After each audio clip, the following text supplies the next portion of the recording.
Hey guys, wait, no, I actually don't have to talk that loud. I forgot I have a nice mic. Hey guys, so, is this mic on? Is this mic on? I think I'm gonna do it like ASMR. Yeah.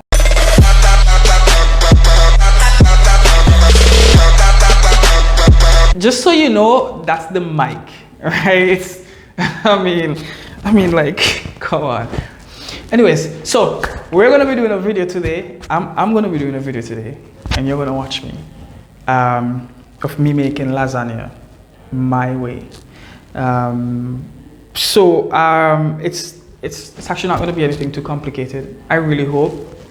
I was gonna do it quick because that's how I like it. Yeah, let's not waste any time. Let's go through it and see how it goes. All right, guys. So one of the first things, you can actually use. Well, there are two kind of lasagna pastas.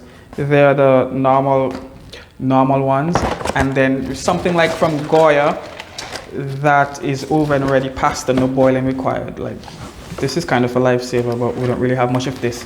So this is the one that actually needs boiling and stuff. So you don't necessarily have to put it in like a pot and boil it or whatever. So what I've done here is electric kettle filled with water, and we're just gonna put this in here and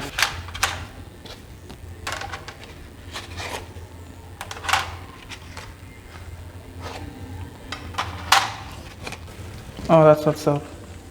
You just want to get it all over. Listen up to me. You want to make sure all over is wet. That is the actual key, because it's hot water. You want to make sure it's soft. It's soft because it's hard right now. But when we're done,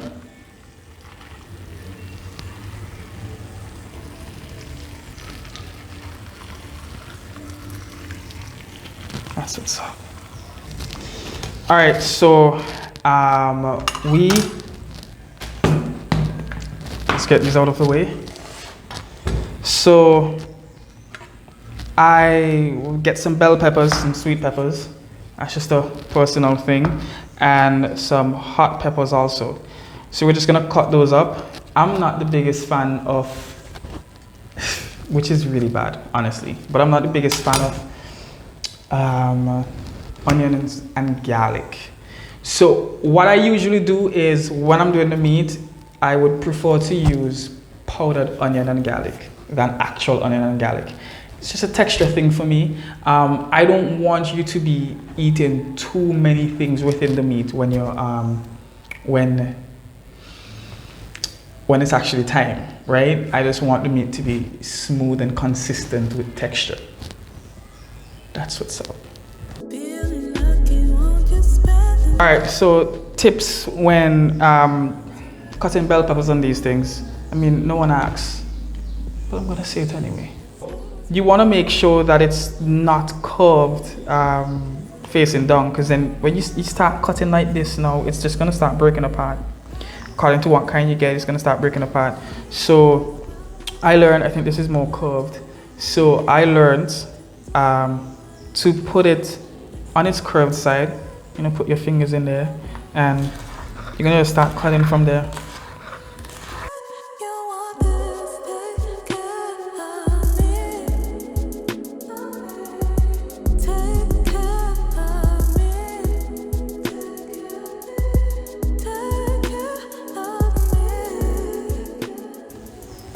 By the way, a disclaimer, everything I'm doing here, I don't know what I'm doing.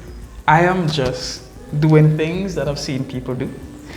And so if something goes wrong and something doesn't taste good, it's definitely not on me. It's from whoever I learned from, which has nothing to do with my ability in the kitchen, obviously. I mean, obviously. All right, so I cut it up really fine because, as I said, when it comes to the meat, because all of this is going into the meat, obviously, you just have two components to lasagna. Three components to lasagna. the meat, the pasta, and the cheese, right? So all of this is going into the meat because normally you don't really put anything within the cheese, and I'm just gonna use cheddar cheese. Some persons would recommend like using cheddar inside and a little bit for the crust along with mozzarella cheese on the crust. I'm really not a big fan of mozzarella cheese, mostly because it doesn't really taste a lot like cheese, you know. It just has a really interesting texture where it's stringy and it stretches. But mozzarella cheese to me is like the turkey of cheeses, you know? Like chicken is cheddar. It's just straight to the point. You eat chicken and you know what's up. With turkey, it's just like, I mean it's meat. It's meat, but the amount of work that goes in, that needs to go in, is it really worth it though? You want to make the hot peppers really small, like so you can't even see them, but it's gonna have an effect, you know, like a fat. It's just you don't see it, but when it hits your senses, you don't see it, but you could feel it. That's what I was thinking of all the time. You can't see it, but you can feel it. Or else you can't see, but you could feel. Wait, I just realized I spent a long time just talking. I hope this video isn't like extremely long. So I'm gonna explain to you what I'm gonna do next, and we're gonna make like this thing. We're gonna make it go really fast. So I'm gonna put all of this stuff inside of a frying pan. I'm just gonna put a little bit of oil, and then the peppers. So gonna start searing the peppers and get the meat ready. I season the meat in the pan because I want to be tasting it along as we go along. I don't want any surprises. So I taste it inside of the pan while we're doing everything. And yeah, when it's fully seasoned, when it tastes right in the pan as is, then we can start putting in the sauce and stuff like that. So we're gonna go straight to the point of putting the meat inside of the pan, and then we're gonna start putting other things in.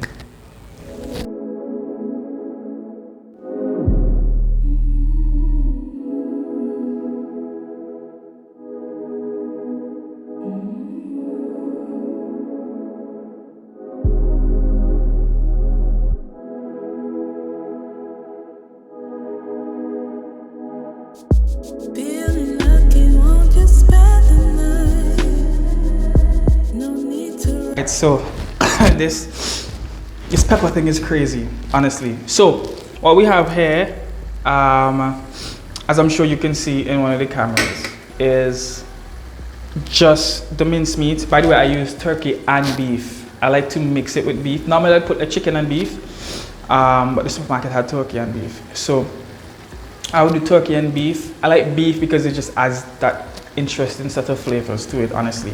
It's more expensive. This is the pepper. This is the pepper. All right, so I don't season it as yet, simply because when you put all of this together within the pan, all the moisture from the beef is gonna, like all the moisture from the mincemeat is gonna come out, and there's a lot of water here.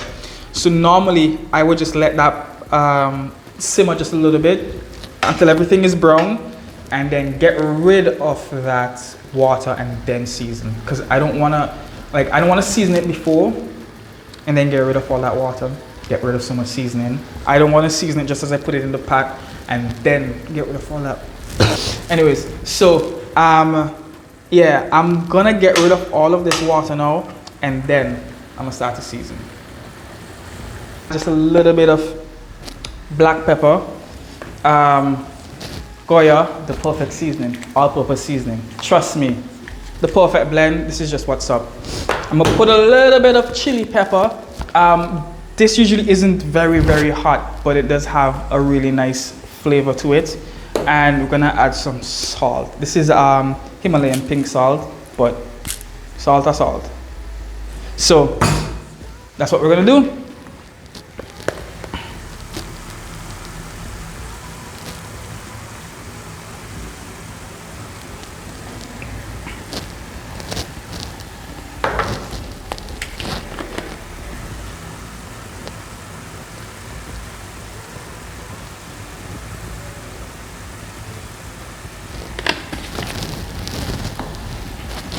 So I don't really put a lot one time on the first coat because I constantly want to be tasting as I'm going along, because there are two really bad things, under seasoned food and over seasoned food. So I want to avoid either one of those. So I start lightly, and as I taste as I'm going along, and I decide within myself, all right, this works, then go from there. But if you add too much one time, like you can't take back seasoning, right? So I just start with a certain amount that I can add to if need be. Where the tasting begins now, we're gonna put in our sauce, Prego. You know, ladies, I can tell you for sure, every now and again it's good to get Prego, because you know it's thick and nice, and it gets the job done.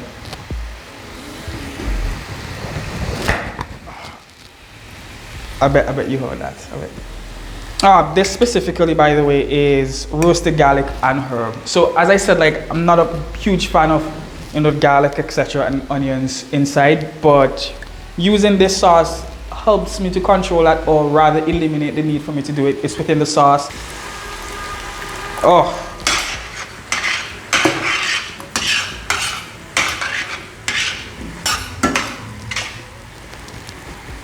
I just put all of that in.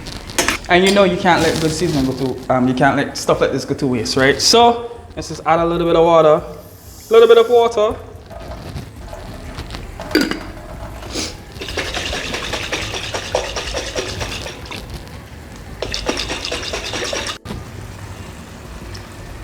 Oh, that's good stuff. That's good stuff.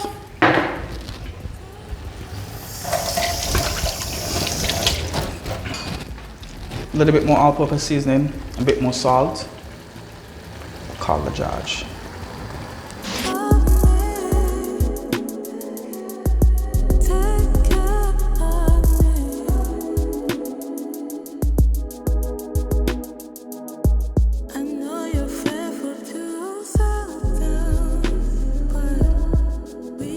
What I didn't say is that we have plantains now. So we have plantains here. You know how it is with plantains. I really tried not to burn them. I didn't burn them. You just want to fry them enough, let them start turning, and then you're good to go. Because you're going to put them in the oven, they're going to bake, and they're going to get soft and everything like that. So what I do, I put a thin layer of the mincemeat first, and then I start putting on the pasta. I don't put the pasta first because that's an easy way for the bottom to get burnt, the bottom of the pasta to get burnt or hard really fast. And so, watch, I'm gonna just put on the sauce first. That's just how it is, right? So, let's do that. I'll put a very, very, very, very thin layer of sauce. You don't want it taking way too long. All right, so we're gonna start putting on layers of the pasta. This dish, and I think probably most dishes could take about 3 on a row.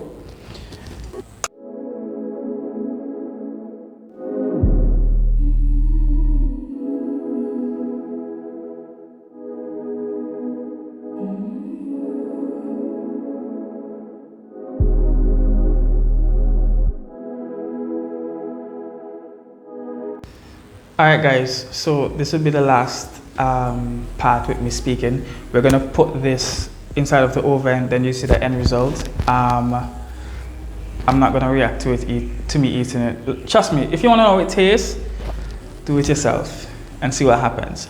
Look, if you have anything you would like to see me do on the channel, let me know. You can leave a comment, you can leave a message, or you know, whatever. However you want to do it. I'm on Instagram as Da Vinci Guy. I'm on Twitter as Da Vinci Guy. Facebook, Da Vinci Guy. YouTube, Da Vinci Guy. Da Vinci Guy. But anyways, just hit me up. Let me know what you would like to see, and let's make it happen.